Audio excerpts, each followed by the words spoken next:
I'm Alexander Lancaster here at Two Wolf Studio and Artist Den with an amazing artist. An artist I've just recently started paying a lot of attention to. He has work over at the Brown vs. Board mural, and he's currently working on the police department mural. Go ahead and say your name.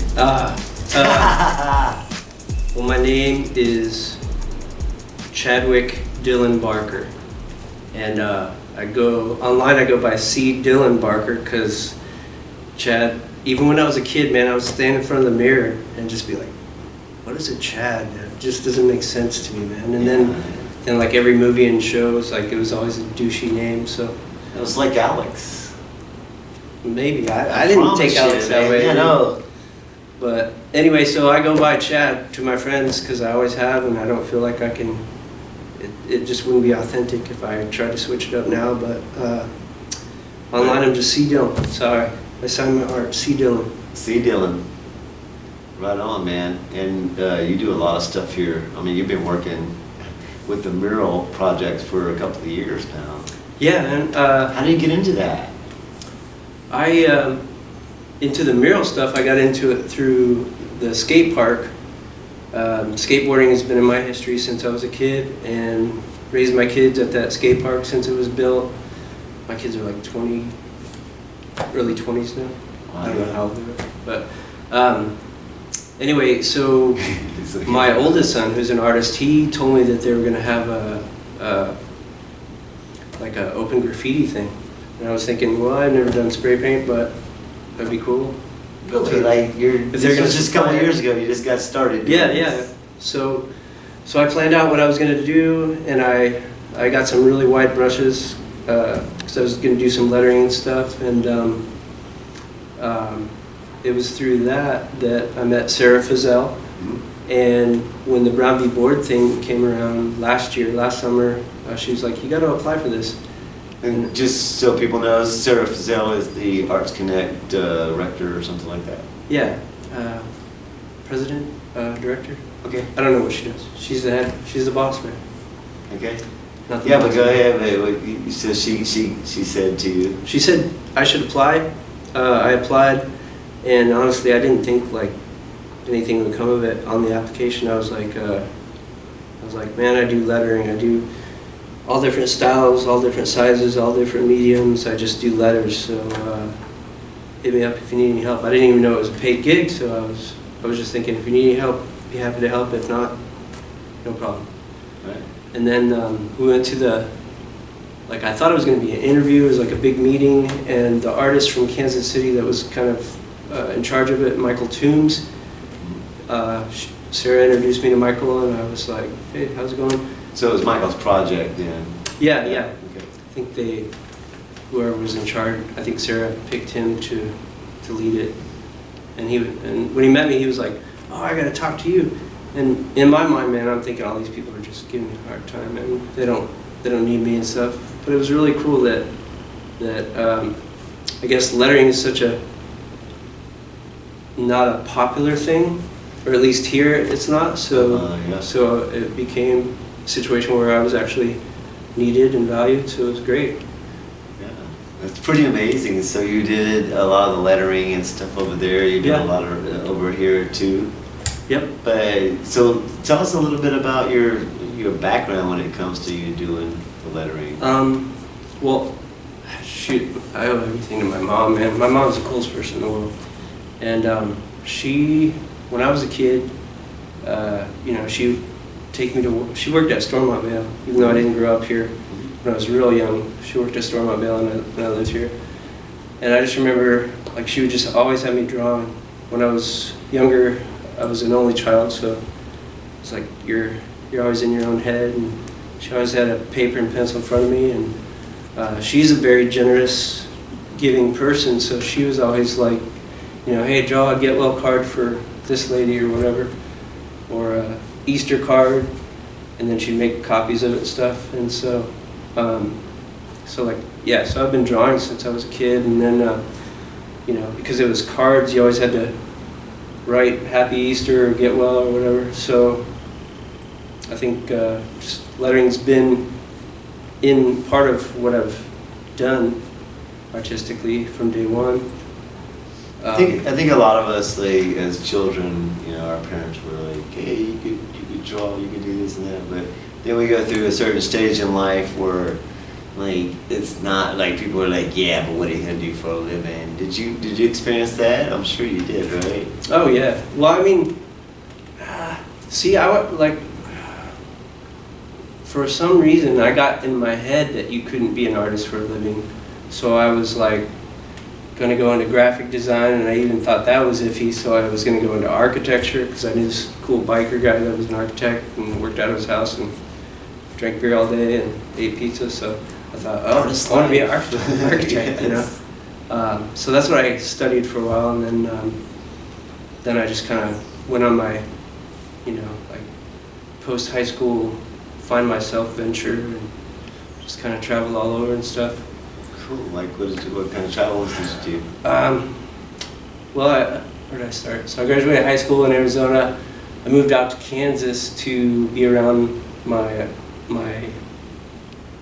well, I stay on like one train of thought. It's not easy. So my dad was right on. So my dad was in the Air Force, so I lived all over the place growing up. But when my parents divorced when I was 11, we ended up in Arizona. So that was mainly where I'm from. And then, but my ancestors were here, so all my summers I would come here growing up, and it was always a fun, peaceful place. So I always had a fond memory of Topeka. And then after high school, I went to Kansas, and then I went to Chicago, and then I went back to Kansas, and then to Arizona. Just all over the place, but like Kansas was always inspiration from all the different places. Oh yeah, man. Like when you're single and young, Chicago is a hip place to be. There's always something going on, 24/7. But I always thought, if I'm gonna like have a family, I don't want to be in all this traffic and noise. I want to get back to like where you can smell the grass. Yeah. What's been some of the inspirations to keep your art going, to keep your love for the arts? Okay, so I guess I should say, like, if you have to put me in an art box, like I see art as, oh man, I see everybody as an artist to a degree. Sure. Like I feel like we're all just creative, and like I feel like discovering lettering as my thing was like finding my voice, and then realizing that lettering and calligraphy had all these different languages that you could speak, like brush and pointed pen, and you know, there was just no boundaries to it. There's all these different things, and I was just like a kid in a candy store. I'm like, I gotta do this, and no, I gotta do this. And, so I feel like I found my voice, and I'm learning to speak all these different languages at the same time. And I don't know if I'm gonna hone in on one language as being my special language or my main language or not, but when I first started having kids back in '94, I got into it. Like that was a time when you had to go to the library, get a few books, and you're like just looking at these books, right? And the only tools you know are like whatever Hobby Lobby is selling and stuff. Right. But exactly. So I it's pretty much the way it is with airbrush still. Right. So I dabbled in it then, but then when I had to like start putting food on the table, I got into work mode, and then it seemed like when my kids grew up, I was like, okay, back to this calligraphy thing. Excuse me. And well, by then, like the internet was everywhere, so started watching YouTube videos, and you know, there's a few guys that just their lettering really appealed to me. And it's not like I didn't do lettering, like as an artist, a creative person that with an insatiable desire to create, you're creating no matter what you do. Like I was a produce manager for a while, and one of my favorite parts of the job was writing signs, you know. And that was like like people don't like to write signs. You go to a grocery store, man, and there's a big pile of these things, and they're trying to sell them, but people don't know how much they are. So that was my favorite thing, man, writing signs and stuff. So, I see a real need for that in some places too. Like I see them trying and Yeah. so good handwriting is definitely. Well, see, my handwriting sucks, dude. Like I can't. But you draw? Do you draw? Like Yeah. that's with me. Like I can't. Like when it comes right down to my handwriting, it sucks. Right. But when I came to a point where I stopped writing letters and I started drawing the letters, and I'm like, Yep. man, I can actually do this That's- if I think that's about what it is. just drawing it. Yep.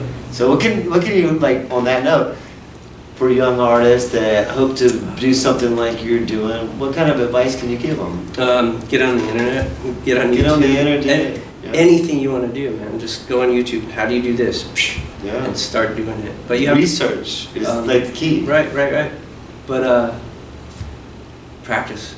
But, I mean, that's why I say find And your practice, voice. Because like I've learned to talk in a lot of different voices and languages and yeah. stuff, and they're fun for a while. But I realized at some point, like music, you know, I played guitar for 25 years, but it's not my voice. I mean, I can talk Well, to you know, people. you play guitar Yeah. too. Well, I can speak to people who play instruments, and I love going to see bands and watching the guys talk subliminally, you know, like. Yeah. But that's not my talent voice, you know. That's cool. So if you're getting started, man, number one tool. See, this is the thing. Like 20 years ago, they didn't have the tools they do now. Pilot came out with this thing called the parallel pen. It cost $8 on Amazon. You can, like, you know, everybody wants to sell the refills for way too much money, but you can get a little syringe, pop that sucker open, and refill it yourself. And you spend $8 on the pen, $10 on the bottle of ink, and you're set for 2 years solid. And you can carry that sucker with you. And that's how I really got into it about 4 or 5 years ago. This kid that I had taught to skate when my kids were too little, he became a really good tattoo artist, and he was rolling through town. Eric Escobar, I think he's out in Vermont or somewhere, but he did this tattoo for me, and when he was writing it, he was using like a single point. Like all of calligraphy is about 2 points. You know, you either got, if you take two markers, hold them together, you got 2 points, right? Okay. Whether you're doing a dip pen where you're dipping it in ink and then you're pushing down and it splays out, or a brush where you're laying it flat, and it's all about those thicks and thins and doing them at the right time at the right angle. And he was basically faking those. I knew about calligraphy, but I had never seen somebody like fake the thicks and thins so that they looked like they were done with a calligraphy pen, but they were done with a pencil.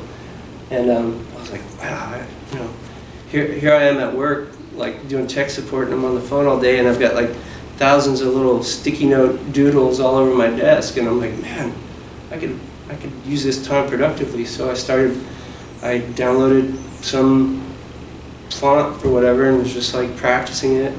And then I found those Pilot pens, and I just started going to town. And I still do that job today, man. I've been there like 10 years, and it's the best thing in the world as a calligrapher, is to just have time where you're just saying the same thing that you've said, or asking the same questions. Half your mind is on the conversation, but mostly you're like, dude, yes. Nice.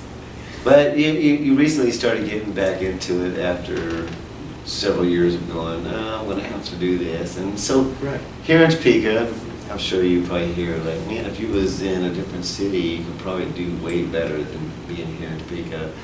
Or you hear like, it never works in Topeka. What kind of response do you have to say to those kind of comments? I'd really like to hear it. Yeah, I see you as a person that is kind of going against the odds and saying, look, I'm making it with the art that I do, and they're calling on me for it now. So yeah, you know, I mean, for the term "making it" means different things to different people. For me, you know, being what, 32. you're making art. That's all I mean. Right, like you know, I totally avoided that question. my idea of making it is different than a lot of people. You know, Making art is what I mean. Yeah. Oh, okay.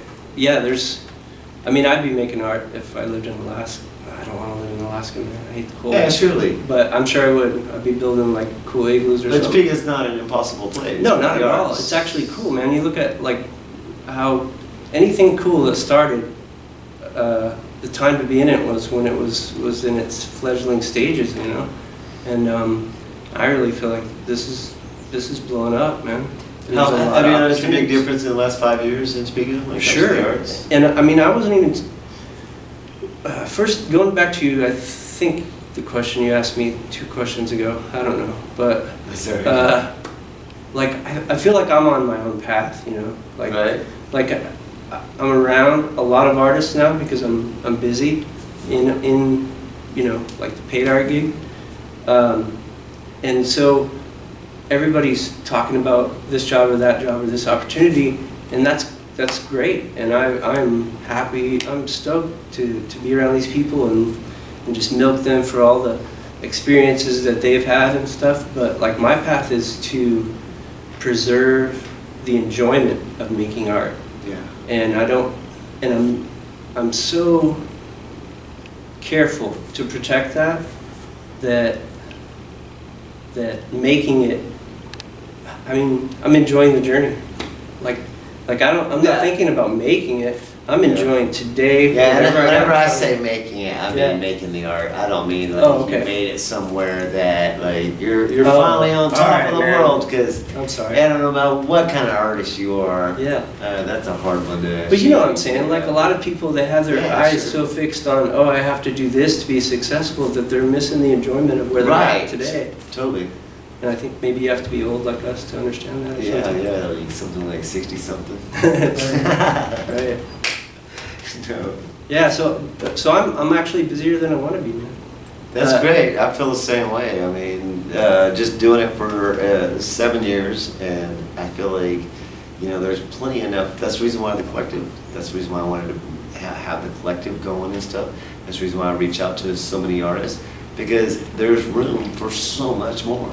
So many more artists too, you know, and like I don't want any artist to be like, well, I would do it, but they don't really need my help. And it's kind of how we all feel when we first apply. Like, yeah, they're not going to use me, and if they use me, they're not going to pay me. But you know, just going out and hopefully we could be some kind of example for people and say, you know what, just go for it.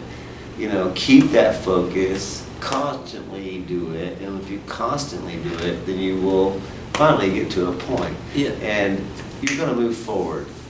Yeah. Right? Yeah. What I love creating community. I mean, if my car broke down tomorrow and I had to start taking the bus, by the second day I'd have a bus stop community going, you know, because I just have to milk people for. I'm with you, man. Yeah. Okay. And see, when I first stumbled into this environment, I was like, dude, this is all the good stuff. I feel it in the air. This is what I would do if I had a raw canvas right here of a community. This is what I would do, and it's already happening. So this community doesn't need me, but I love when I stumble in here. Not literally, but no, I do. I mean, you're part of the community that makes this vibe, makes this place happen. Cool. It's not, I mean, we do have our artist collective members, but we also have other artists that come over here that help make that vibe happen, and then it's kind of like, I don't know, like some people may think about art as like, well, this is competition or this or that, but it seems like when we come here, it's like everybody's like, we're all cool. Like, we come from Noto, we come from the other side of Topeka, we come from all over the place and come here and hang out as artists. And it kind of, you know, it's like the level play. It's like after work, you know, like screw you at work, but hey, gonna get a beer afterwards, you know, kind of like one of those things, you know, where you do get to have that community feel, and you get to talk about other people's struggles with the arts. You get to talk about other people's achievements and help celebrate with that. When somebody else talks about something, how awesome they've, you know, hey, this is awesome happening for me in the arts. I like to feel it too. I like to thrive off of that. Like, good for you, and I feel it. I feel like, you know, we're doing something in Topeka with the arts. You know? Well, it takes a cool kid at the cool kids table to walk over to another table and say, hey man, I noticed you looking over here, do you want to sit by us? And they're like, no, I'm not cool. And you'd be like, hey, I'm on the inside. I say you're cool. Come on.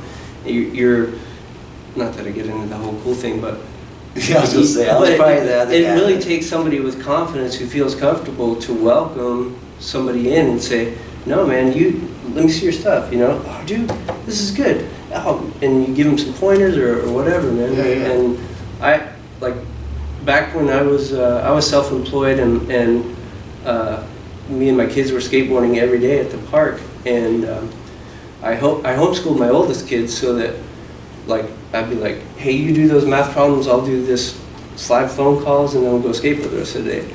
So I noticed that when we got to the park at like noon before the kids got off school, as the kids would trickle in, my kids had a dad. A lot of skate rats don't have dads, so they're like, hey, Chad, let me come show you what I can do.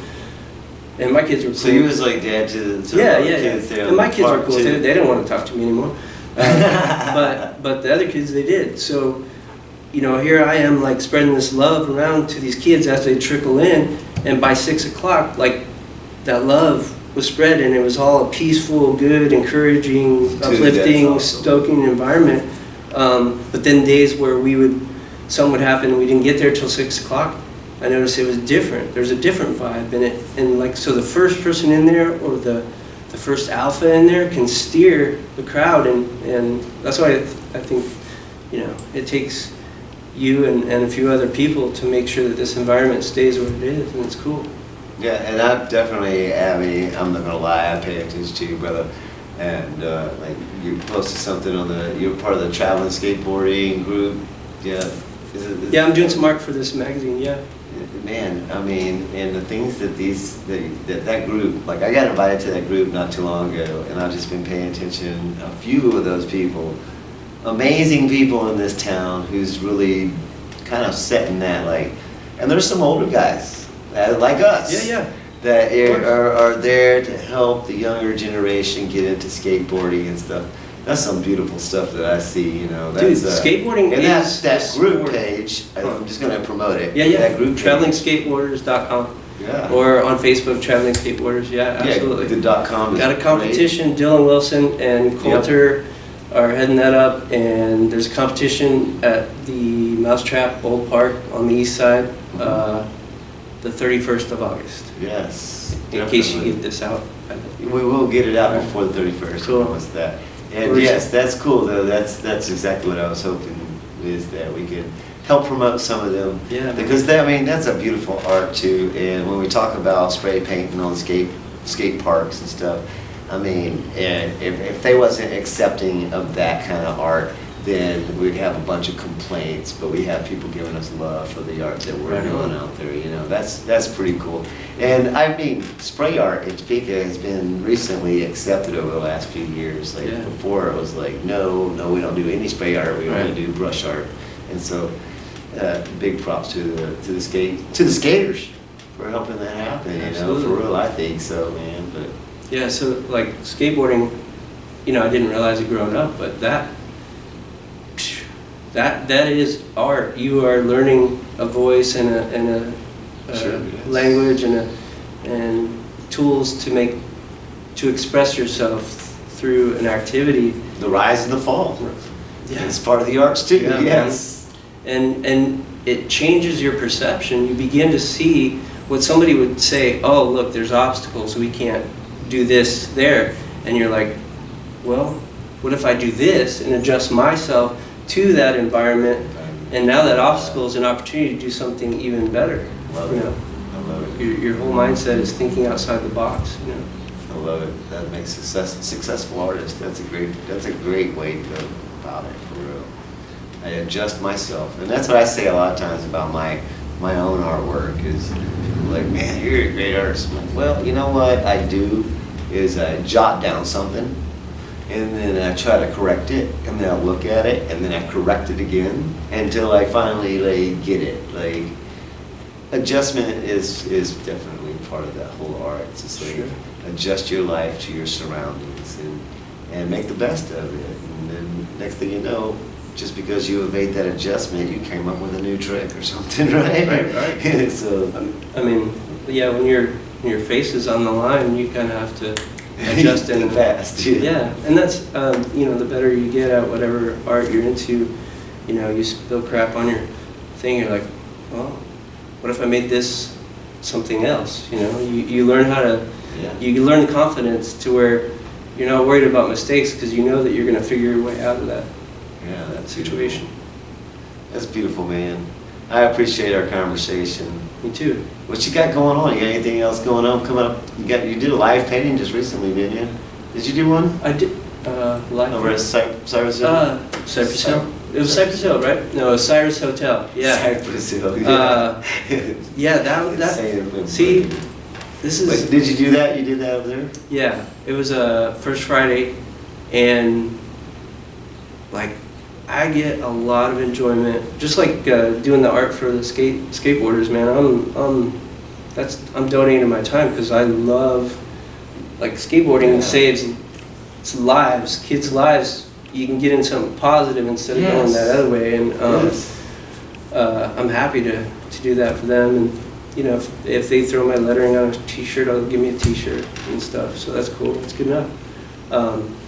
But another thing I found was that through lettering, like I would do kids. Well, so when I started doing the lettering, like we got about 30 people where I work, and they're all like programmers and stuff. And so I was like, okay, what am I gonna write? So I was just like starting writing people's names in each style as I was learning it. And so like I'd be like, here, dude, I wrote your name. And they'd be like, oh, thanks. I'll put it with the other 4 that you gave me, you know. And so like everybody has tons of their name behind them on their cubicle and stuff. That's cool. But so I was like realizing that they didn't want me to write their names anymore. So so I started doing it for like you know, just random kids and stuff. And hey, what's your name? And you know, I could whip it out. No, I see you do that one for 2 Wolves. I had that around for a long time. Cool. But so that's what I was doing at Cyrus. I had only done one canvas up to that point, so I wasn't trying to sell anything. I was just there to, just, you know, piece of paper. The ink cost me nothing. Hey kid, what's your name? And then it exploded. Like there was a line out the door, and people, you know, I had a list of 30 names that I wasn't going to be able to finish. And the cool thing, this is a cool thing, like people started like begging me to take money, and I, you know, after I refused 3 times, I was like, all right. Yeah. And I made 150 3 times. You know, like in a few hours, I made 150 bucks trying not to make money. So it was pretty cool.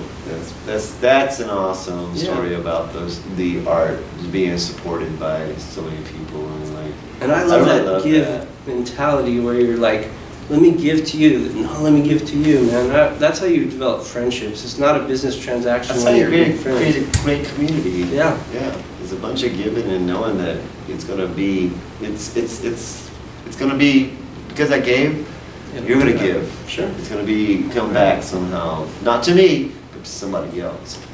And maybe to you. Yeah. I mean, that's not why you it comes back to me because I get to see what that little splash started all them ripples. Absolutely. It's a beautiful thing for sure. Yeah, and like I'm picturing, I like when there's a kid on the other side of the table and I'm writing his name, I'm talking to him about his interest in art, right? And I'm imagining he's going to stick this on his bedroom door or whatever, and it might fall down and get thrown in the garbage in some amount of time, but at some point, some of these kids are going to be stoked about, you know, I saw how he did that, I can do that, you know, and they're going to be inspired to do art, and that's a good thing. It is a beautiful thing, yeah. And at the end, like, you know, like there's, after I finish writing the name, I'm like, okay, and I hit the pen and it makes a little splatter and it looks cool, and I'm like, okay, we need another one right there, and I tell them, well, let them do it? Yeah. Oh, that's nice. No kids ever screwed anything up yet, so. That's pretty cool, man. Keep being an inspiration to the youngsters. Keep being a great father as you have been. Keep being on that skate area where you inspire other people too. But most of all, keep being you, because it's a beautiful thing, man. I appreciate you being here and talking with me. Love you, man. And if somebody wants to meet you, when's the next time they can meet you? You can meet me anytime. Just go on Facebook and message me like, dude, let's meet. There you go. Yeah, you gotta look up C. Dylan Barker, because C. Dylan Barker. Not ashamed of Chad. I don't know. It's weird. It's He's weird. Just It's a C. trip. No, hey, you are who you are, and you know what? Right on. That's fine with us. That's fine with me, I'm sure. Cool. You know, I'm Alexander, here at Two Wolf Studio and Artist Den with C. Dylan Barker, and I appreciate you being here. Let's keep creating, and I'll see y'all soon.